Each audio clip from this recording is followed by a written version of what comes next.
So today's topic is center of gravity.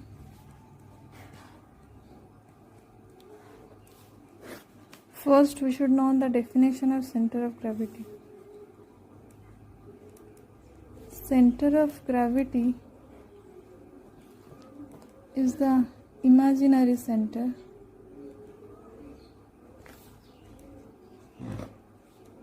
of a body about which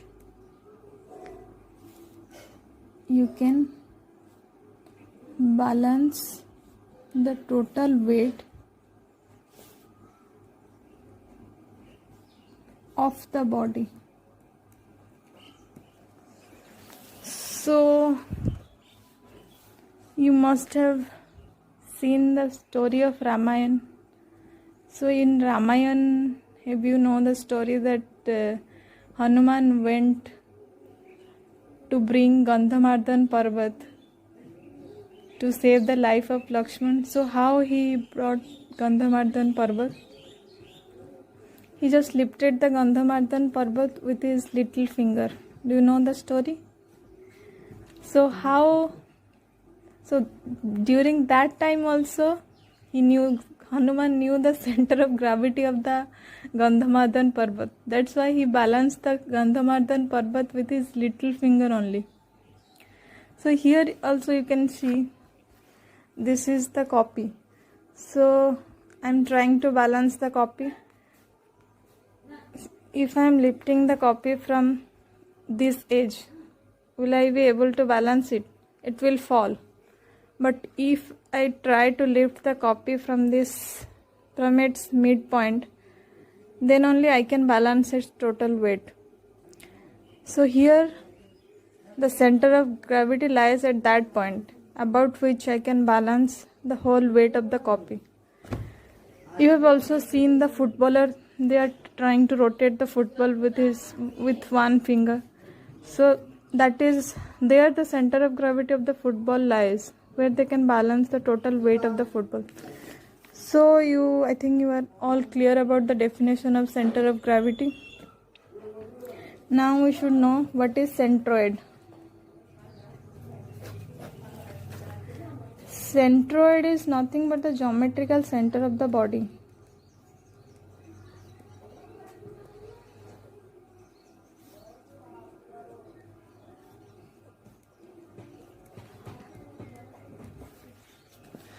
So what is the similarity between centroid and center of gravity?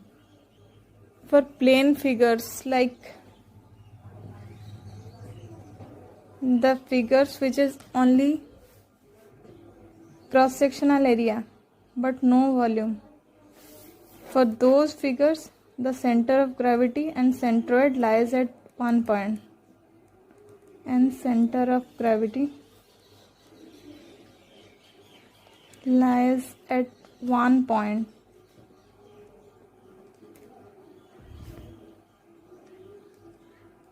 But for non-uniform density bodies, the center of gravity and centroid are different. They doesn't lie at the same point. But for the uniformly distributed body, the center of gravity and centroid both coincide. Both lie at the same point. Now here are some figures.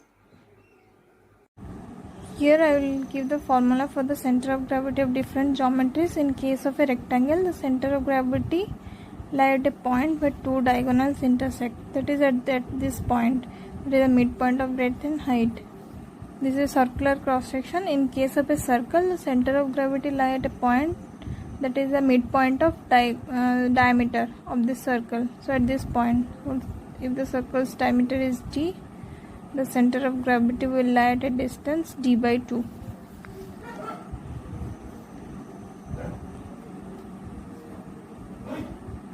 In case of a triangle,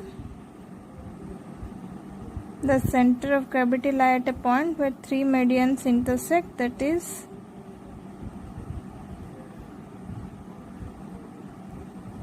at a distance h by 3 from its base. H is the total height of this triangle.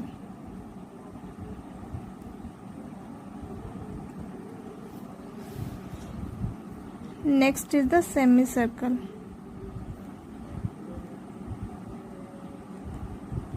In case of a semicircle, the center of gravity lies at a distance 4r by 3 pi, where r is the radius of this semicircle. Next is the trapezium.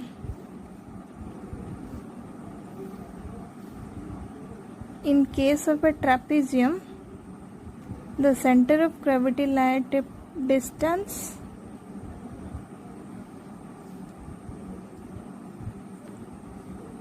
this is the smaller side length, this is the larger side length, and S is the height of the trapezium. So here the center of gravity lies at a distance 2a plus b divided by a plus b into h by 3. I'll write it again, 2a plus b divided by a plus b into h by 3. H is the height of the trapezium, that is the distance between two parallel sides. A is the smaller side length and b is the larger.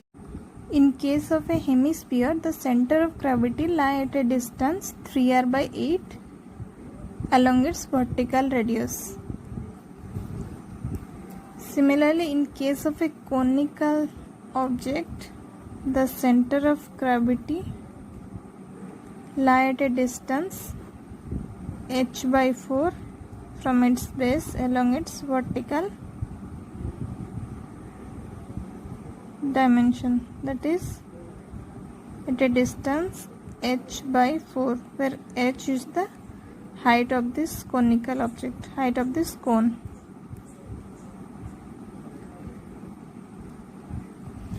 So I will revise it again. So in case of a rectangular object, the center of gravity lies at a point where two diagonals intersect, that is at h by 2 and b by 2. In case of a circle, the center of gravity lies at a midpoint of diameter, that is d by 2. In case of a triangle, the center of gravity lies at a distance where three meridians intersect, that is at a distance h by 3 from its base. In case of a semicircle, the center of gravity lies at a distance 4r by 3 pi along its vertical radius from its base.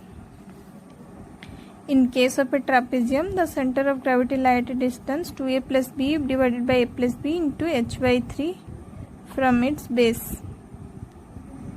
Similarly, in case of a hemisphere, the center of gravity lies at a distance 3r by 8 along its vertical radius from its base.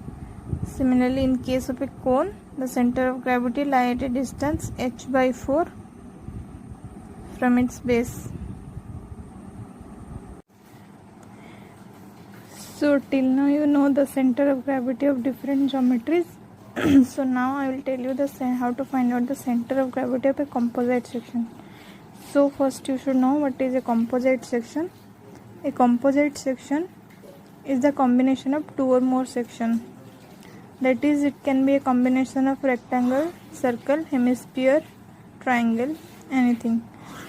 So the examples of composite section are I section, T section, etc. So to find out the center of gravity of the composite section, you have to find out the x coordinate and y coordinate of the CG.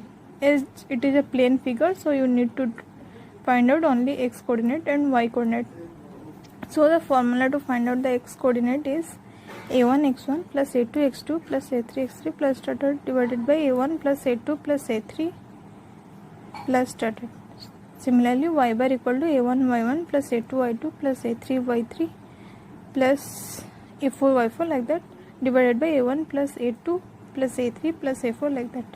So a1 a2 a3 are the area of each cross section, that is section 1 2 3, like that.